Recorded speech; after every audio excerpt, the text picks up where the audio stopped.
오늘 하나님의 말씀은 요엘 1장 1절부터 12절 말씀입니다. 부두엘의 아들 요엘에게 임한 여호와의 말씀이라. 늙은 자들아 너희는 이것을 들을지어다. 땅의 모든 주민들아 너희는 귀를 기울일지어다. 너희의 날에나 너희 조상들의 날에 이런 일이 있었느냐.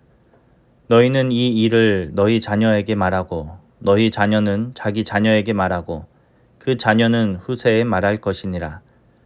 팥중이가 남긴 것을 메뚜기가 먹고 메뚜기가 남긴 것을 느치가 먹고 느치가 남긴 것을 황충이 먹었도다. 취하는 자들아 너희는 깨어 울지어다. 포도주를 마시는 자들아 너희는 울지어다. 이는 단 포도주가 너희 입에서 끊어졌음이니 다른 한 민족이 내 땅에 올라왔음이로다. 그들은 강하고 수가 많으며 그 이빨은 사자의 이빨 같고 그 어금니는 암사자의 어금니 같도다. 그들이 내 포도주를 멸하며 내 무화과 나무를 긁어 말갛게 벗겨서 버리니 그 모든 가지가 하얗게 되었도다. 너희는 처녀가 어렸을 때에 약혼한 남자로 말미암아 굵은 배로 동이고 애국함 같이 할지어다. 소재와 전제가 여호와의 성전에서 끊어졌고 여호와께 수종 드는 제사장은 슬퍼하도다. 밭이 황무하고 토지가 마르니 곡식이 떨어지며 새 포도주가 말랐고 기름이 다하였도다. 농부들아 너희는 부끄러워할지어다. 포도원을 가꾸는 자들아 곡할지어다. 이는 밀과 보리 때문이라. 밭의 소산이 다 없어졌음이로다. 포도나무가 시들었고 무화과 나무가 말랐으며 석류나무와 대추나무와 사과나무와 밭의 모든 나무가 다 시들었으니 이러므로 사람의 즐거움이 말랐도다. 아멘. 오늘 하나님 말씀의 제목은 하나님 없이 즐거움도 없다입니다. 요엘 선지자는 하나님의 말씀으로 이스라엘 백성들에게 경고합니다. 전해보지 못한 재앙이 온다라는 것입니다. 이 재앙은 어떤 재앙입니까? 4절 말씀.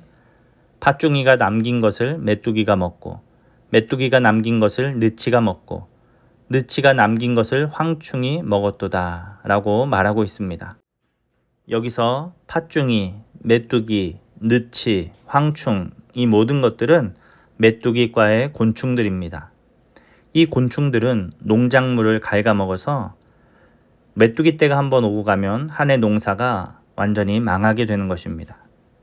그런데 단순히 한 번의 메뚜기 때가 아니라 팥죽이가 먹고 가고 그 다음에 메뚜기가 먹고 가고 그 다음에 느치가 오고 또 황충이 와서 모든 것을 먹어버림으로 완전한 재앙이 올 것이다 라는 것을 경고하고 있는 것입니다.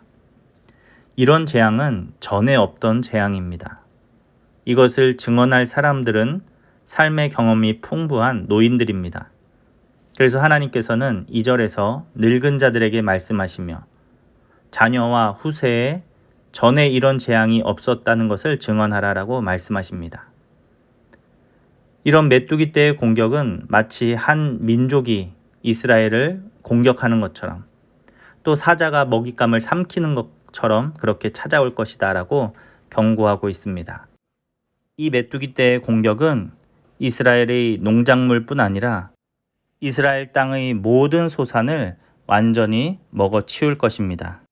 각종 나무의 실과들도 이 메뚜기 때로 말미암아 완전히 끊어질 것이다 라는 것을 경고하고 있는 것입니다.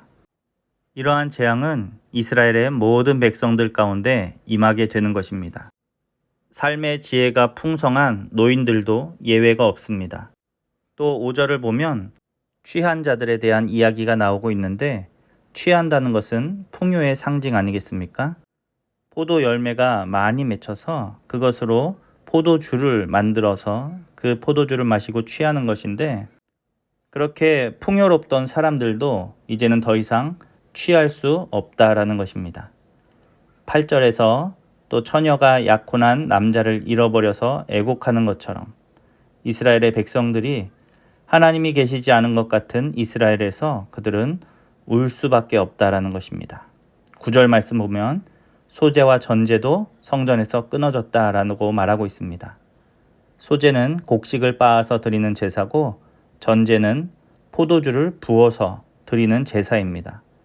그런데 이제 곡식도 없고 포도도 없으니까 더 이상 하나님 앞에 제사도 드릴 수 없는 것입니다. 그러므로 그 땅의 제사장들도 슬퍼할 수밖에 없게 되겠죠. 농사를 짓는 농부들도 말라버린 밭의 소산으로 슬퍼할 수밖에 없는 것입니다. 왜 이런 재앙이 이스라엘에게 임하는 것일까? 우연히 메뚜기가 과잉 번식되어서 일어나는 일입니까? 아닙니다. 이것은 결코 우연이 아닙니다. 하나님께서 말씀하신 것처럼 전에 없던 그런 재앙이라는 것입니다. 이것은 하나님께서 하시는 일입니다. 하나님께서 이스라엘을 징계하고 계신 것입니다. 그래서 선지자를 통해 경고하시고 재앙의 때에 울고 곡하라 말씀하고 계십니다. 신랑이신 하나님을 잃어버리고도 아무렇지도 않게 포도주에 취하고 즐거움에 빠져있는 이스라엘을 향해 하나님께서 경고하고 계신 것입니다. 오늘 이 말씀이 우리를 향한 경고의 말씀처럼 들리지 않습니까? 하나님을 섬긴다고 말하지만 세상의 즐거움과 쾌락에 빠져 있던 한국 교회와 성도들, 그러던 가운데 우리는 전에 없던 재앙인 코로나 팬데믹을 맞게 되었습니다. 벌써 2년이라는 시간이 지났음에도 이 재앙은 언제 끝날지 우리는 알 수 없습니다. 우리는 오늘 선지자의 외침과 같이 이제 스스로 그 즐거움에서 떠나서 하나님을 향해 울고 부르짖어야 하는 것은 아니냐라는 것입니다. 하나님 없이 참된 즐거움도 없습니다. 세상에서 주는 즐거움은 술 취함처럼 우리를 영적으로 더욱 무감각하게 만들 뿐입니다.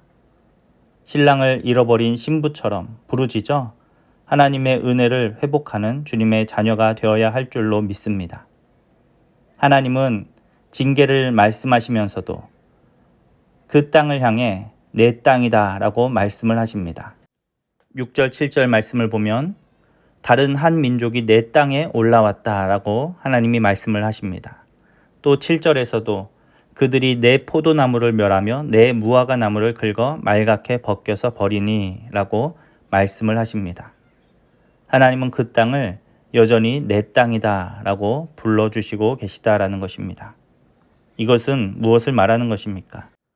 아직 하나님의 마음이 그 백성들을 향해 계시다라는 것입니다.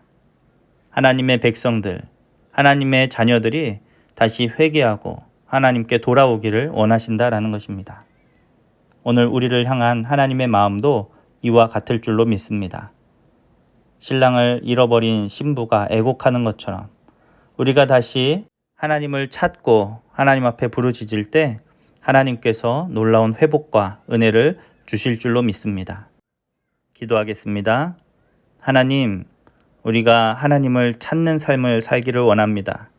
세상의 즐거움에 취해서 그곳에서 만족을 누리는 것이 아니라 우리에게 참 기쁨과 평안을 주시는 하나님을 찾고 구하는 주님의 자녀들이 다 되게 하여 주시옵소서. 그래서 그 하나님 안에서 참된 즐거움을 누리며 살아가는 복된 주의 자녀들 다 되게 하여 주시옵소서. 감사드리며 예수님의 이름으로 기도합니다. 아멘.